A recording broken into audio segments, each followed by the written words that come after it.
Hi there, welcome everybody. You probably know that we've launched the Open Mind recently and just want to talk to you a little bit more about it. So the Mind is a sort of traditional looking road bike in that, the tubes are quite small in dimensions, but then of course we put all the technology that we're known for into it to make it a high performance bike. And you might wonder, why do we have a road bike? Well, of course we have our gravel bikes and we ride them a lot, and you can also ride them on the road, right? You just put in your road wheels and it's a brilliant road bike, whether it's the up or even the wide with a bigger, like a 35mm road tire, it works really great. But if you ride on the road and off the road a lot, you keep switching these wheels back and forth a couple times a week, it sort of gets tired. And if you ride so much that eventually all your parts wear out anyways, then you might as well have two bikes. You're really not losing anything by having two bikes. You're gaining something. Less hassle, and then of course your road bike can be more dedicated to it, so both in setup, whether it's handlebars or saddle, what have you, but also just in the frame. So we have tighter clearances, a little bit more stiffness, a little bit less weight, etc, etc. Now the reason we have this bike is because especially Andy is one of those riders, so he rides a lot on the road, but also rides a lot of gravel, and he mixes it up from day to day. So he wanted the road bike again, and that's how we do it at Open. If we want to ride something ourselves, we build it, we make it available to you. If you like it, you get it. If not, no problem for us. So what you'll see, of course, immediately is the integrated C-tube seat mast.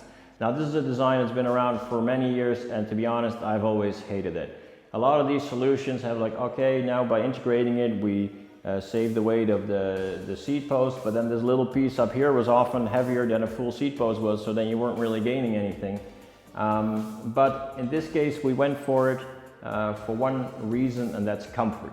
So by having a continuous tube here rather than a post that overlaps here with the seat tube, making this area very stiff, by making a continuous tube you can get flex in this whole seat tube.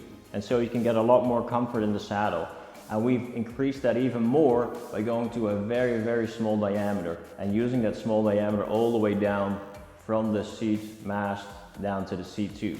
So this diameter is 25mm. Normally, the smallest seat post you can find as a standard is 27.2mm, and then the seat tube would be 30mm. So going to 25 all the way really gives you a much smaller cross section and therefore more comfort. Now also the design goes into the whole geometry, right? So to get a bit more comfort, head tube's a little bit longer than you would expect on a pure racing road bike, and also the steering geometry. Everything that we learned from the up and the wide, we sort of put back on the road. So we started by taking the road geometry and putting that into gravel and keeping that snappy road feeling, and now everything that we've learned since on gravel we sort of put back on the road. So the geometry is a little bit standard road-like, but the way it rides is just really, really nice. So I really urge you to try and demo it either at a local retailer or you come to Basel and ride with us. Now the reason we're focusing on comfort here is that when we're riding on the road, often those roads aren't that great either. So comfort is important, and we're trying to make a very nice bike, a very fast bike for real world conditions. So not for the Tour de France, but for the way you and I ride. And so we put comfort in there. The tires is another point, right? There's now brilliant tires in 32mm. Like this is the Schwalbe Pro 1 that was always available up to 30mm. This is the 32mm version. Continental 5000 tubeless up to 32mm. Pirelli Cinturato Velo even up to 35mm. And so we make more tire clearance so that you can ride a bigger tire, more comfort, better grip, lower rolling resistance, and just more for the real world out there.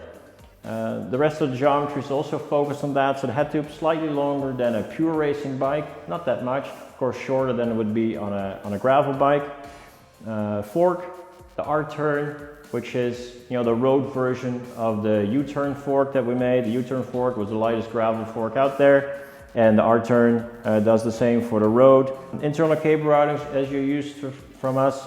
Direct mount brakes, so you save a little bit extra weight there, but also just get better functioning. So there's no spacers or adapters needed at all. It mounts directly onto the fork. It mounts directly onto the frame. No adjustments or adapters needed.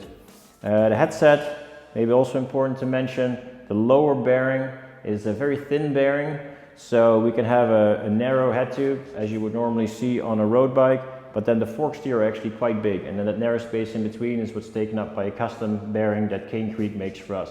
Now you may think a small bearing, then maybe the load carrying capability is not that great, but actually it's the same as from a standard bearing, because even though the balls are smaller, there's a ton of them, because of course more fit when the ball is smaller. So the total load bearing capability is the same. So those are the main features of the Mind.